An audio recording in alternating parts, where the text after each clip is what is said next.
Welcome to The Explainer.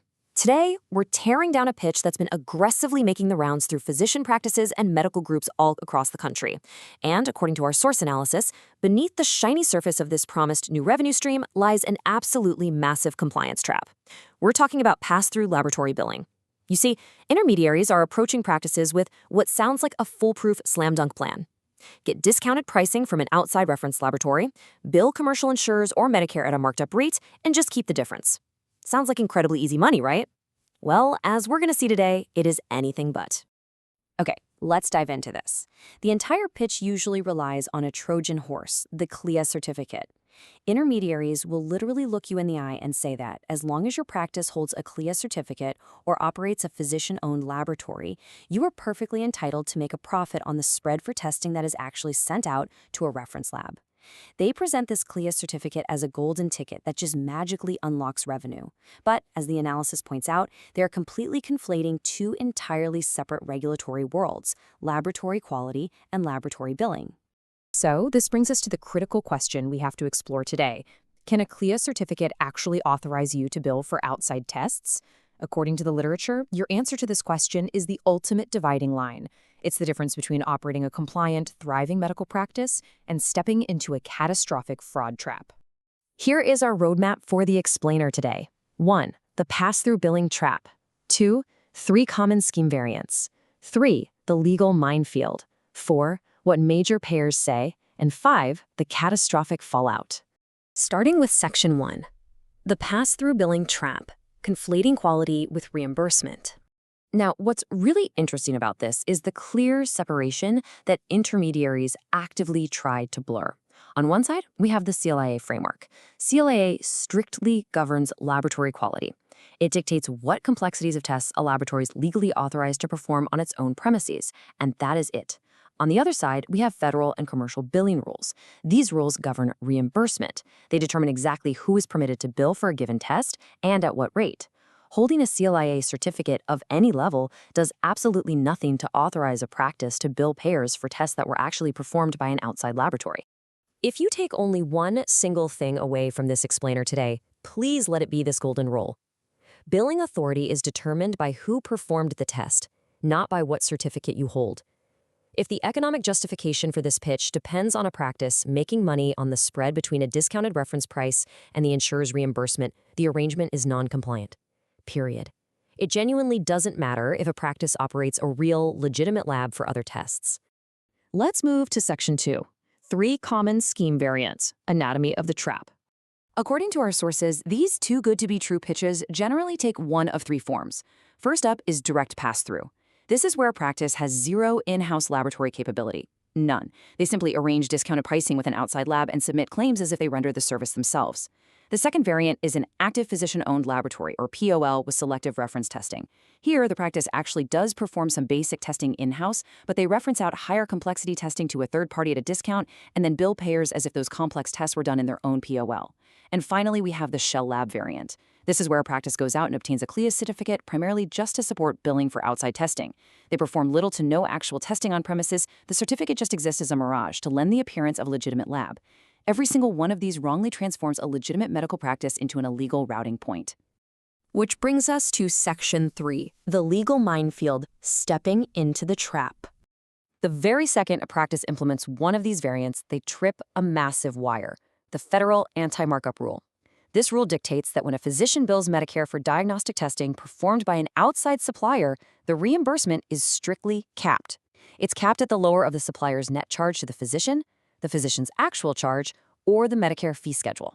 Now, there is a shared practice exception, but it requires the performing entity to operate within your billing office or perform 75% of its services for your practice. Outside reference laboratories simply do not meet this. Therefore, this entire markup model completely fails on every single Medicare claim right out of the gate. Let's move to the next violation and see how this builds. We're talking about the federal anti-kickback statute. The Office of Inspector General has been incredibly abundantly clear here. Providing discounted pricing with the intent to induce referrals constitutes illegal remuneration. Think about the entire core intent of the pass-through model for a second. It is specifically designed to enable the practice to profit on the differential. That sheer intent supplies the illegal inducement element right on its face. Having a CLIA certificate doesn't change this fact one bit. Violating this statute carries severe felony exposure and exclusion from federal healthcare programs. Next, we hit the Stark Law. This prohibits physicians' self-referrals for designated health services, which absolutely includes laboratory services. Now, you might be thinking, wait, what about the in-office exception? Well, most legitimate physician-owned laboratories are protected by the in-office ancillary services exception. But here is the major catch. That exception requires the testing to actually be performed within the practice. The very moment a POL becomes a routing point for outside testing, that vital Stark Law protection completely collapses. And the dominoes just keep falling right into the False Claims Act. As a matter of law, every single claim submitted to a federal healthcare program that violates either the anti-kickback statute or the Stark Law is automatically a false claim. The financial penalties here are staggering. We're talking treble, literally triple damages, plus massive per-claim civil penalties. And remember, the False Claims Act is routinely enforced through whistleblower lawsuits, where private individuals can sue on behalf of the government. Historically, these exact laboratory arrangements have been a massive, massive target for whistleblowers. To top it all off, depending on where you operate, state laws add another layer of concrete restrictions. For example, let's look at the Arizona Direct Billing Law. It strictly dictates who may bill for anatomic pathology services, things like cytology, surgical pathology, or molecular pathology. Under this state law, a practice simply cannot bill for these specific services if they were performed by an outside laboratory. And again, holding a CLA certificate does absolutely nothing to override this restriction. Section 4. What major payers say. The commercial wall. So federal and state regulators are a hard no. But what about private commercial insurance? Intermediaries often try to claim, don't worry, we'll only bill commercial payers. But this brilliantly illustrates that the reality across the commercial landscape is just as incredibly strict. United Healthcare's policy expressly states providers may bill only for services they personally perform, and pass-through billing is expressly not permitted. Humana explicitly prohibits pass-through billing in their provider agreements. Cigna prohibits billing for services not personally performed. Arizona Blue Cross Blue Shield prohibits pass-through billing arrangements entirely. Major commercial payers are completely unanimous in their rejection of this tactic. They absolutely demand transparency about who is actually doing the work. Finally, Section 5, the catastrophic fallout, bottoming out the risk. So, what does all this dense regulatory law mean in the real world? When a practice gets caught in this trap, the consequences are quite literally business ending. First, you have federal enforcement risk, treble damages, massive per-claim penalties, and being excluded from federal healthcare programs entirely. Second is commercial contract risk. When an insurer's special investigations unit catches wind of this, it typically results in the retroactive recoupment of all paid claims and immediate contract termination across the practice's entire payer footprint. Third is licensure risk. Pass-through billing has actively triggered state medical board actions because it violates ethical codes against fee splitting and billing for services not personally performed. And finally, there is documentation risk, which is honestly the most deceptive part of the whole shebang. So the crucial point is summarized perfectly by this quote from our source material. An arrangement designed to look compliant on paper instead becomes a documented step in the structure regulators are designed to detect. Think about it. Every single CLIA application filed, every reference lab invoice paid, every email sent back and forth to the intermediary, it all becomes a permanent, highly discoverable paper trail.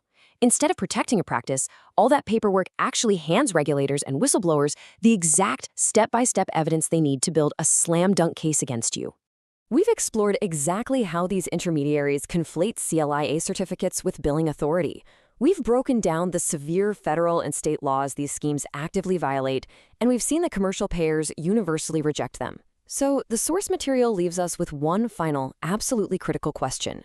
Is short-term laboratory markup worth risking your entire medical practice's future? The analysis makes it crystal clear. If you are ever pitched an arrangement that looks even remotely like this, you need to verify its structure with qualified legal counsel immediately.